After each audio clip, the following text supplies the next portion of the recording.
provocar o encantamento das crianças pelos livros?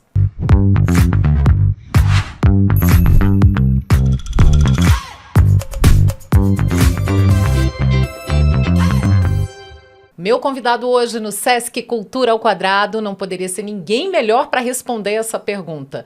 Tino Freitas, escritor de livros para crianças, para jovens de todas as idades e um belo contador de histórias, né, Tino? Ai, Márcia, que alegria a gente estar junto, que coisa boa e que introdução maravilhosa. Eu me sinto, sim, esse contador, esse que leva as histórias para os ouvidos de todo mundo com um pouquinho de gosto de infância.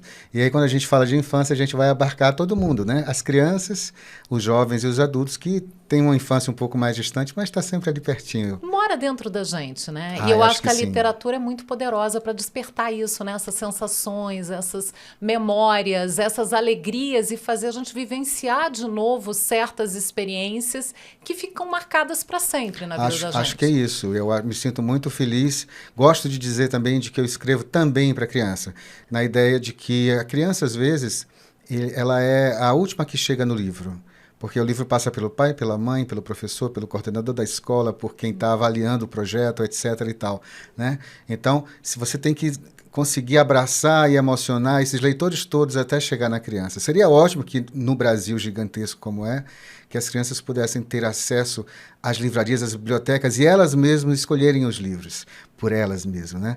Mas não é essa a grande realidade, então tem que passar por esse filtro do adulto. Então, a gente que escreve, para esse público que faz o livro ilustrado, eu acho que tem que ter esse cuidado de pensar de que a gente também tem que emocionar o adulto, porque esse adulto é que vai, no final das contas, a maioria dos adultos é que vai levar essas histórias até as crianças. Achei fantástico você ter abordado isso, porque é exatamente assim, o livro chega às mãos das crianças hoje, muito pelos adultos, não tem como fugir. E você falou dessa rede toda e uma certa falta de autonomia que a criança tem para chegar ao livro, e você teve uma história um pouquinho inversa, digamos assim. Você Sim. chegou aos livros por uma banca de revista? Pois que história é essa, Tino Freitas? Eu ganhei. Eu tenho muita sorte, continuo tendo ainda, mas na minha infância, os meus pais trabalhavam muito e ficavam muito fora. A gente foi morar um tempo, quando eu tive a idade do leitor, ali nos 4, 5 anos, a gente já estava morando no interior da Bahia, numa cidade chamada Sobradinho, mas não era, outro Sobradinho. E lá na escola, não tinha, pelo menos não me lembro de ter tido uma biblioteca, uma sala de leitura sequer, assim. A gente tinha os livros que chegavam ali, aquela leitura obrigatória. Mas os meus pais, tinha muito aquele cara que vendia as coisas, passava no carro vendendo, caixeiro viajante, então 200 coleções, Barça, não sei o quê. Mas tinha a banca de revista em frente à escola. E o meu pai, um dia, ele sabendo que eu gostava muito, que eu queria muito ler, ele me leva até a banca, me apresenta ao seu Zé Campos, que era o dono da banca. Diz: Zé Campos, esse é o Tino, meu filho. Tino, esse é o Zé Campos, o dono da banca, eu já sabia, né? E ele diz: olha, a partir de hoje, Zé Campos, deixa o Tino levar o que ele quiser para casa. Abriu um portal. Tinha uma... e eu gosto de dizer hoje para as crianças de que, naquela época, a banca de revista era como se fosse a internet da gente hoje. Era onde a gente encontrava com o mundo. O mundo estava ali na banca, feliz. Não é? Então, assim, foi lá que eu tive contato com muitas coisas, inclusive a minha coleção preferida de livros, que era a Taba, que era uma coleçãozinha que vinha com histórias de autores brasileiros, eu não sabia disso, depois é que fui pesquisar, com um disquinho. Com um lado era a narração dramatizada da história, e do outro era uma canção ou da Nara Leão, ou do Gilberto Gil, ou do Caetano Veloso, ou da Gal Costa, ou da Bethânia. Então eu fui formado intuitivamente com isso, e são as coisas com as quais eu trabalho, que é a música e a literatura. Sou aquilo de Cecília Meirelles. Ou se tem chuva e não se tem sol, ou se tem sol e não se tem chuva, ou se calça a luva e não se põe o anel, ou se põe o anel e não se calça a luva. Se a ideia é conquistar o leitor, transformar aquela criança ou aquele jovem, ou o adulto, inclusive, numa pessoa que gosta de ler, né? Você tem que passar pelos 3 As, eu gosto de dizer isso. O primeiro A não que tenha um primeiro de ordem, mas o primeiro A que te digo aqui é o A do acervo, de você ter um acervo. E esse acervo, ele não necessariamente precisa ser de livros de qualidade reconhecida, porque a gente precisa ter livro ruim para saber que o livro é ruim. Né? Acesso a tudo. Você precisa até ter... para você comparar e saber. às vezes o que é ruim para mim pode ser ótimo para o outro e tudo bem. A gente precisa aprender, todos nós, a vivermos melhor nessa diversidade de pensamentos também, né? O outro A seria o A do ambiente, dessa ambiência. Você vai ler com seu filho na cama do seu quarto, na cama dele, você vai transformar a sua sala de aula num espaço para ouvir uma história. Para ouvir, você precisa que todo mundo ouça. Como é que você vai dispor essas crianças, ou numa sala de leitura, numa biblioteca. E vem o terceiro A, que é o A do afeto. Você precisa estabelecer uma relação de igualdade com o outro, no sentido de que você diz assim, eu te digo, mas tu pode me dizer. E que o outro também diga assim, poxa, eu queria parecer com aquele outro que está lendo para mim. Eu também quero fazer aquilo que ele faz. Que é a grande diferença entre o mediador de leitura e o contador de histórias. Os dois são importantíssimos. Acho ótimo você fazer essa diferenciação, porque não é muito claro. Para quem está fora, não é muito claro. O que é um mediador de leitura, o que é um contador de histórias. O mediador de leitura clássico é aquele que vai contar a história partindo do livro. Ele vai pegar o livro, ele vai ler com e para as crianças ali, ou para o outro leitor que está na frente. O livro, ele está ali, você percebe claramente que tem um livro. O contador de histórias, ele está usando da oralidade dele, às vezes com fantasia, às vezes com uma música, às vezes... não necessariamente com a presença do livro físico. Ele pode dizer que no final daquela apresentação, olha, essa história vocês encontram aqui nesse livro. Qual é a diferença disso? Que na ideia, na minha concepção, a ideia da formação do leitor, quando eu termino de ler um livro, na mediação, eu faço uma boa mediação, que aí é uma outra conversa também sobre o que seria uma boa mediação, e eu coloco o livro aqui do lado e vou embora, para aquelas crianças, para aqueles leitores, a percepção deles é que a história está ali naquele livro. Eles precisam descobrir os signos para entrar ali dentro e eles também encontrarem a história.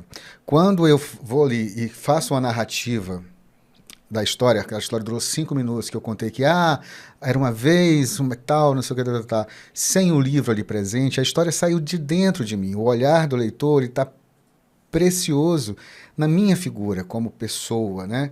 E não no objeto livro. Por mais que eu diga no final que a história saiu dali, a pessoa diz, eu tenho que falar como aquele outro, o gesto daquele cara, a hora que ele me deu o susto, não sei o quê. Então, são duas coisas distintas, mas as duas coisas são importantes na formação do leitor, porque na contação de história, a gente mexe com uma coisa que é muito importante e que às vezes a gente não percebe isso, que é a concentração para ouvir o outro.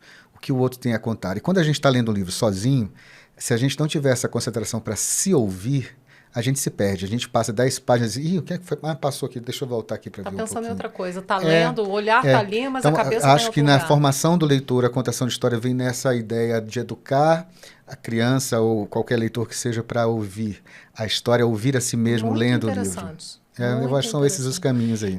Esse A que você falou do afeto, eu acho que assim, todos os A são importantes, mas eu acho que o A do afeto é o que marca mesmo e faz você ter essa paixão. Você começa desde muito pequeno, a criança não precisa saber ler ainda, saber juntar as letras para formar as palavras, para ela participar de uma leitura, né? Mas Márcia, acontece uma coisa, a gente tem o Brasil, esse país tão gigante, tão diferente, né? Cheio de pontos distintos, assim, distantes uns dos outros. Muitas famílias não têm um poder aquisitivo para comprar um livro, muitas famílias não têm acesso a uma biblioteca. Eu vou dar um exemplo clássico de Brasília, já que a gente está em Brasília. Nós estamos há nem sei quantos anos sem o Teatro Nacional. Quase 10 anos. Quase uma década. E olha que absurdo, porque a gente... Vou dar um exemplo só, aquele programa de música clássica às terças-feiras com a orquestra tocando, que você pega o metrô lá na Ceilândia, você desce na rodoviária com seu filho, vai assistir em frente ao Teatro Nacional, né? E você vai ser educado acessível. à música, claro. a um espaço diferente. Isso enriquece de uma forma tão bacana. Então, a gente precisa de mais desses espaços da leitura, da literatura, da música, das artes plásticas, da dança. Isso com acesso para todo mundo. E ainda é um caminho difícil. às vezes é chato, porque a gente está nesse de que é um caminho difícil há muitos anos dizendo isso, mas a gente não pode cansar, a gente tem que insistir. Na verdade, a caminhada é muito lenta. A gente vê uma mudança muito lenta no Brasil. E isso dá um pouco de aflição para quem trabalha com cultura. Mas eu quero acreditar que o pouquinho que faço, chamando atenção para algumas desigualdades, até inclusive na literatura que faço, ela também tem esse caminho de movimentar, de tirar uma construção, sem o conforto dúvida. desse leitor ou desse não leitor ainda, para que ele disse assim, olha que legal, esse livro é bacana, ou esse tema é interessante, não tinha pensado por esse lado e tal. Sem precisar dizer o que é certo e o que é errado.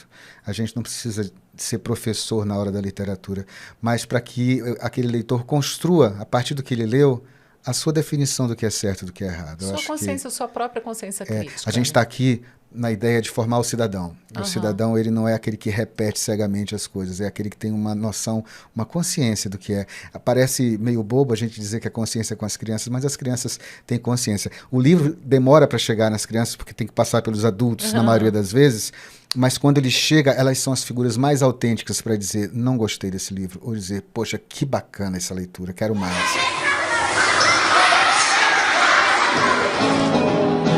Se você come cocô, põe o dedo na tomada, solta no elevador. E essa formação de novos leitores é fundamental para justamente ter cidadãos questionando, preparados para questionar, para perceber o mundo à sua volta de uma maneira mais consciente. Sim, porque eu acho que a literatura tem esse papel também. Lá na frente, né? Pode ser que a gente não perceba isso quando a criança ainda está começando ali. Mas certamente isso vai ter um impacto para o resto da vida dela. Não é uma prova, a gente não tem que perceber ali naquela hora. Como o Roedores é um projeto já de algum tempo, desde 2000... Eu queria que você falasse um pouquinho, que você contextualizasse um pouquinho o que é o Roedores, porque é um projeto belíssimo e como a gente está falando dessa questão de um país muito desigual, onde as pessoas nem sempre têm acesso, as famílias nem sempre têm acesso aos livros, eu acho que iniciativas como o Roedores de Livros são iniciativas que fazem uma transformação muito grande em determinadas comunidades. Para quem não conhece o Roedores de Livros, é um projeto que foi idealizado pela Ana Paula Bernardes, e que estávamos juntos naquele momento. Eu entro como músico do projeto porque era importante. É um projeto que acontece na Ceilândia desde 2006. E naquele momento, as crianças não tinham, naquele lugar, não tinham o hábito de ouvir histórias a partir da literatura. Então a música servia para receber as crianças, uma que vinha mais elétrica, uma que vinha mais calma, uma que vinha sonolenta e tal, e deixar todo mundo na mesma vibe para... agora vamos ouvir histórias, né? Sintonia. Então meu trabalho inicial era esse, mas fui esticando o olhinho para ver como é que a Ana fazia, como é que outras pessoas faziam o trabalho de mediação, e gostei daquilo. Fui aprendendo e fui saltando um pouco, fui experimentando. Você já era escritor nessa época? Não. Eu trabalhava com música. Pois é. Na verdade, em 2008, eu escrevo meu primeiro livro, que é o Cadê o Juízo do Menino, que é uma homenagem ao Pedro, meu filho, que agora está com 25 anos escrevendo seu primeiro livro. Está lançando o primeiro livro por agora. Olha a semente aí. Pois é, muito orgulho, né? E aí, o Roedores, o que acontece? A gente viu muitas crianças ali crescerem com a gente e botarem uma barba na cara, ou daqui a pouco... As meninas... A gente sempre teve mais meninas do que meninos no Roedores. Interessante. Eu acho que as mulheres... Cara, cada vez ocupam mais os lugares, e que bom isso, assim. Lá no Roedores não foi diferente, a gente, né? E a gente sempre buscou uma literatura meio libertária também, essa coisa de abrir os caminhos, né? E hoje as meninas estão fazendo faculdade na UNB, a outra já está fazendo... É impressionante, e isso enche a gente... Elas não estão fazendo isso por causa do Roedores, que isso fique muito claro. Estão fazendo isso por causa deles. O Roedores foi uma opção que eles tiveram de ir até aquele lugar. Foi uma semente, né? Participar. Foi uma semente. Mas é um conjunto. Tá plantado ali alguma coisa mas é um muito conjunto. legal também, e aí a gente continua, eu já nem tanto presente, porque o trabalho de escritor me exige algumas demandas e algumas viagens e tudo, Mas a Ana Paula, com uma equipe nova também, continua lá semeando esse eu acho gosto que é. pela leitura, essa vontade de transformar o mundo e essa descoberta incrível que a gente tem. E a gente sabe que o livro é poderoso, o livro mexe primeiro com a gente, é uma revolução dentro da gente para que a gente possa fazer a próxima revolução. E nós somos os... Roedores de ninhos. Mas hoje você tem o quê? Mais de 30 livros? São mais de 40 livros Mais hoje, de mas eu não 40? sei te precisar, porque Sim. tem uma hora que dá a impressão de que quando você publica muito, você é mais do que o outro. Eu acho que às vezes você publica um livro e ele é revolucionário. Mas você tem uma carreira extremamente reconhecida Não, e premiada. tudo certo. Jabuti, enfim, Sim, uma sim. série de... Me sinto prestigiado. Agora, acabou Os Invisíveis, ele acabou de estar numa lista da feira de livro mais importante do mundo, de livro infantil, a venda de direitos, né, de negócios, e Os Invisíveis esteve entre os 100 livros do mundo em destaque na Feira de Bolonha, na Olha. Itália. Então, para mim foi um presente, foi a primeira vez que tive um livro com destaque desse nível lá em Bolonha. Maravilhoso. Foram só 2 livros de autores brasileiros, e lá tinha o mundo inteiro, livros da Ásia, da Europa, da América do Norte, da América Latina, enfim, e ter Os Invisíveis lá com o destaque que teve. A gente espera colher uns frutos agora, porque aí depois que acaba a feira, começa a ver as negociações. Então, mas eu acho que assim, são muitos livros já distribuídos para as crianças. As crianças têm acesso aos livros. E para mim, assim, o mais importante, às vezes você vai para uma cidade no interior, no Rio Grande do Sul, ou no interior do Pará, por exemplo, e o cara não sabe quem é você. Aí você puxa o livro e diz assim, vamos falar desse livro. Esse livro, tal, não sei o que. Então, assim, Reconhecido pelo que você escreveu. reconhecido pelo livro. Eu acho que o mais bacana de tudo é isso, é que o livro, ele construa as suas histórias, ele ganha as suas raízes na memória desse leitor.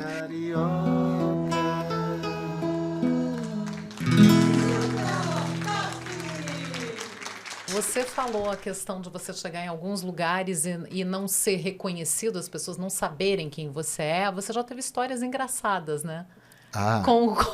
Com esse tipo de encontro que as pessoas estavam esperando outra coisa e de repente veio o escritor, veio ali contar uma história. Eu gosto muito de contar de coisas com as crianças. E vou contar uma rapidinha, assim, já porque a gente está falando dos Invisíveis. Os Invisíveis, ele é uma história que fala sobre invisibilidade. Ele é uma segunda edição. A primeira edição, ele focava muito na invisibilidade social, na questão, né? Esse aqui a gente vai ampliar esse olhar da invisibilidade para a velhice, para a invisibilidade no trabalho, para a invisibilidade social, como o lugar... Enfim, são várias a invisibilidade da infância, inclusive, né? Mas aí eu fui para uma escola que tinha lido Os Invisíveis e as crianças têm sempre perguntas clássicas, que às vezes são as mesmas perguntas. Mas as respostas e como você recebe são bem diferentes. Então, a criança levantou lá a mão e disse, Tino, diga, quanto tempo demora para fazer um livro? Essa é uma pergunta poderosa, né? E não tem uma resposta certa. Não tem uma resposta. Isso aí é mais complicado. Aí eu disse para ele, olha... Depende. Depende muito do livro. Tem livro que você faz com uma certa brevidade, outros que se demoram mais. Esse que vocês leram, por exemplo, Os Invisíveis, ele tem 16 frases e eu demorei 2 anos para escrever. E ele na lata respondeu, Tino, mas como você é burro, né? Aí eu disse pra ele, olha, você vê que como para escrever um livro legal, vocês gostaram, né? Você não precisa ser tão inteligente assim e tal. Tive que sair pela tangente, assim. Mas a gente coleciona essas coisas das crianças. É muito sincera, não tem filtro, né? Então você se depara, às vezes, com uma situação saia justa. Sai, mas eu acho que a vida nos dá situações... Eu prefiro ter situações saia justa com as crianças, que são muito mais verdadeiras e diretas com a gente. Eu gosto disso. Eu acho que quando eu escrevo um livro, ali tem um pouco de mim, claro, um tanto de mim, mas ele só vira literatura mesmo quando ele encontra o que está escrito no leitor.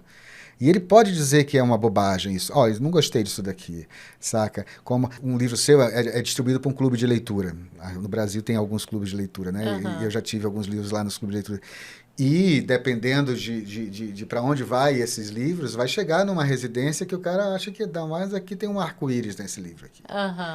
E aí o cara vai dizer que um arco-íris, ele não vai ler um livro para o filho dele porque tem um arco-íris, porque o arco-íris é um símbolo do LGBTQIA+, etc e tal, quando o cara não sabe que o símbolo do LGBTQIA+, são 6 cores, não 7 cores com arco-íris. E aí, quer dizer, a gente vai repetindo as coisas que os outros têm, e que problema... Eu estou falando de uma questão técnica. Sim. Mas que problema teria ele ler um livro que tem o arco-íris, que no meu caso... Tem um arco-íris, mas não era... Mas eu acho que a gente volta para aquela questão do início, né? Você passa pelo filtro dos adultos antes de ir para a criança. Ai, e isso, às vezes é muito bom, porque você tem uma curadoria e que envolve os 3 As. Às vezes você tem já você é barrado pelo preconceito antes de oferecer aquilo para a criança. Eu lembrei agora, Márcia, desculpa, eu tenho um livro que chama Antes de ir para a História, que é um livro que eu fiz em parceria com o Zé Carlos Lolo, um grande ilustrador, um cara incrível. Fantástico. Um livro de adivinha, o que os personagens das grandes histórias fazem quando não estão nas histórias, antes de trabalhar. É como se, antes de você levantar para vir para gravar aqui, o que você fez? Né? Então, antes de ir para a história, o bicho-papão passa o dia, aí você vira a página aí, limpando o salão. E aí é o dedão bem grande assim do bicho-papão com a catotinha assim verde assim, na ponta do dedo, né? E tal. E um pai que recebeu esse livro lá e tal, entrou em contato e disse assim, eu não vou ler essa porcaria para o meu filho, que não sei o que, como se o filho dele não limpasse o salão, ou nem ele limpasse o salão, ou outras coisas, mas o livro é divertidíssimo, o livro já vendeu mais de 70 mil exemplares. Mas você esbarrou no preconceito dessa não, pessoa. E aí, sim, mas tudo bem, aí ele vai me dizer assim, o que você quis dizer com o livro? Aí eu disse para ele, olha, você desculpa, eu acho que você tem todo o direito de não ler o livro pro seu filho, e acho mesmo que ele tem o direito de não ler pro filho. Te dizer o que eu quis dizer com o livro não vai ajudar, é que nem música, não adianta, tu gosta, tu não gosta. Então, assim, te agradeço pelo feedback, por ter doado um tanto do teu tempo para me dizer isso. Vou te abraçar. Eu gostaria muito que você e seu filho se divertissem muito com o meu livro, porque outras pessoas também se divertem, mas entendo que vocês não vão se divertir. Como vai bater no outro, a gente nunca sabe. É um grande ponto de interrogação e a parte... E aí alguém foi lá, eu acho que na Amazon, se vocês forem ver na Amazon, tem um lugarzinho das estrelas. E esse livro, Antes de ir para a História, tem uma estrela, que é só uma. Você não pode dar 0, você tem que dar pelo menos 1, né? Aí a pessoa botou 1 lá, aí disse assim, um livro sobre os maus costumes. Eu digo assim, cara, esse cara não sabe quanto de bem que ele fez, porque as pessoas estão comprando o livro para saber o que é, né? Pela curiosidade, aquela propaganda que ao contrário, ele quis falar mal, mas fez propaganda. É o que me diz a editora. O livro segue vendendo bem e tal, e tá bem. Então, assim, a gente vai encontrando essas saias justas pelo caminho, mas elas são... Fazem parte. E dão cor, e dão mais cor para a história. E eu aprendo muito. Às vezes, dessas saias justas, eu pego e faço uma história. Com certeza. Por aí. Agora, a gente está aqui com Brasília de A a Z, que foi como eu te conheci, porque foi adotado pela escola do meu filho. Olha só. E eu queria saber, você é cearense, mas é muito mais brasiliense do que qualquer outra coisa. Eu acho que eu tenho mais tempo acho não, tenho certeza, né? Eu tenho mais tempo de Brasília do que de qualquer outro lugar que eu morei, inclusive o Ceará. Sinto brasiliense de corpo e alma. Eu acabei de passar agora uma temporada em Fortaleza e adoro, minha família está lá em Fortaleza. Mas me dá uma falta de Brasília, uma falta que vai para o além das amizades. Porque sentir falta dos amigos, eu acho que isso em qualquer lugar que você esteja, sem dúvida. Eles vão fazer o teu lugar ficar mais gostoso ainda. Mas tem uma ligação com a cidade. Mas tem uma coisa da cidade, tem uma coisa que é bom da gente dizer isso para quem está de fora, assim, que diz, cara, você tem que respirar, você tem que ver o IP. Você tem que respirar a primeira chuva, tomar o primeiro banho de chuva. Eu fiz questão na pandemia, eu fui ficar com a família em Fortaleza, mas quando eu disse, está chegando a hora da chuva, peraí, aí eu vim para cá. Para sentir aquele cheirinho de terra molhada na primeira... Eu precisava tomar a primeira chuva na pandemia, cara. Não quando dá, veio né? a primeira, eu vim para cá, quando vai cair, desci do prédio lá e tal, e fiquei lá assim, aquela meia hora tomando aquela água aqui. O povo diz até que faz mal um pouco, né? Eu não tomei chuva, mas eu fui para a janela aplaudir e a minha quadra inteira estava aplaudindo a chuva. Foi uma das coisas mais emocionantes para mim. Só assim, quem é brasiliense entende isso. Mas é eu isso. acho que não tem jeito. Eu carrego no braço uma cigarra, porque ela significa para mim o anúncio da chuva, né? Sim. E o anúncio da chuva, para quem é de Brasília, sabe muito bem que é aquela hora em que você vai voltar a respirar bem, aquela hora em que a cidade vai ganhar todo um colorido especial, que já teve o colorido da seca, do IP, mas vai ganhar, logo daqui a pouco tá chegando os flamboyantes. Fica aí na tua que já chega, tudo né? verdinho. Eu acho que você vendo essa... Que é como é a vida da gente. Exatamente, Brasília, tudo todo ressecado, vai ano, ficando verde. ensina pra gente como é que é a vida. A vida é esse eterno apaga e Ciclo. acende, né? E então, a gente estando aqui, a gente entende um pouco melhor isso. E acho que a cidade, ela foi pensada... não dá para você explicar o que é você ter um domingo no Eixão, o que é você ter um parque da cidade, e que eu ainda acho que é mal utilizado, acho que o equipamento público podia ser melhor utilizado ainda ali. Que é você ter, e precisamos, já falamos disso, o Teatro Nacional aberto ao público com urgência. Acho maravilhoso você falar isso, porque eu vira e mexe falo disso também. É uma questão que me dói. Passar ali em frente ao Teatro Nacional e ver o Teatro Nacional fechado é uma questão que me dói. E eu gosto muito de quando eu gosto muito de receber as pessoas. E quando eu recebo... O Brasília Jazz é um pouco isso, né? Você recebendo e mostrando pelo livro. Eu escrevi o Brasília Jazz porque eu estava com saudade do Pedro. Uhum. E eu queria mostrar... O Pedro ficou com a mãe, morando em Fortaleza. E eu vim para cá. E eu queria dizer para ele, bicho, eu tô aqui nesse lugar maravilhoso. Eu queria que tu entendesse como é incrível esse lugar, que vai ser massa se a gente estiver aqui junto e tal. Né? Então, eu escrevi essa história como se fosse uma história... Como não? Porque é uma história de amor pela cidade. Olha o ar de afeto. O afeto está aqui. Bom, o Pedro foi criado com livros a vida toda, tanto pela mãe como por mim, e ele gosta, é linkado com cultura. Mas o que eu digo assim, quando eu recebo pessoas aqui, eu gosto de fazer um passeio que nem todo mundo faz, que é um passeio em Brasília à noite. Então, que é belíssimo. A esplanada à noite, você pegar ali a JK, você mostrar as coisas e tal. E acho que nós temos um desafio enorme ainda, Márcia, que é fazer com que nós mesmos, inclusive, saiamos do plano piloto para descobrir a Brasília que há nas satélites, nas regiões administrativas, porque tem acontecido muitas coisas interessantes, tanto na questão da literatura, com os raps acontecendo aqui de vez em quando. Eu sempre digo que o motor cultural do Distrito Federal é a Ceilândia. Tem muita coisa ali. Não tem, assim, a gente tem muita coisa acontecendo em vários lugares. Você tem polos específicos, claro, Sobradinho, Boi do Seu Teodoro, Planaltina você tem uma cena riquíssima, São Sebastião, você tem várias coisas acontecendo em várias cidades. O Gama com os bonecos, você tem muita coisa. Mas Ceilândia...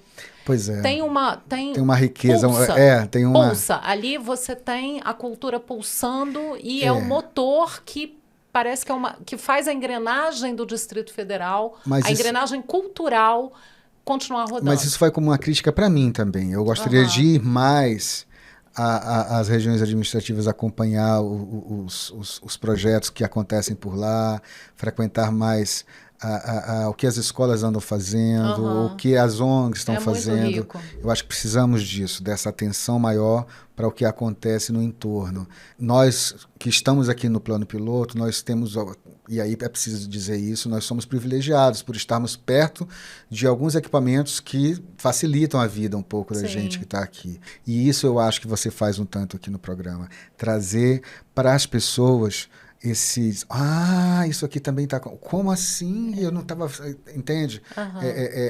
Precisamos de mais do teu trabalho, de pessoas que se emocionem com isso para...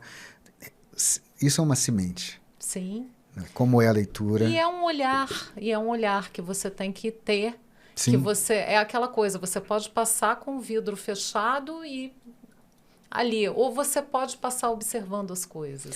É isso. E eu acho que em Brasília você tem muita coisa linda para observar. Eu acho que o que o horizonte nos oferece, eu acho que a ideia de Brasília é essa ideia do horizonte, é uma coisa que é linkada com a esperança, que é também o que eu carrego no braço, que é o teimosia e esperança, junto com a cigarra. Teimosia e esperança. Teimosia e esperança. Maravilhoso. Eu ouvi de Dom Pedro de Casadáliga, lá em São Félix do Araguaia, alguns anos atrás. E foi num momento muito emocionante para mim e para quem estava comigo ali, outros escritores.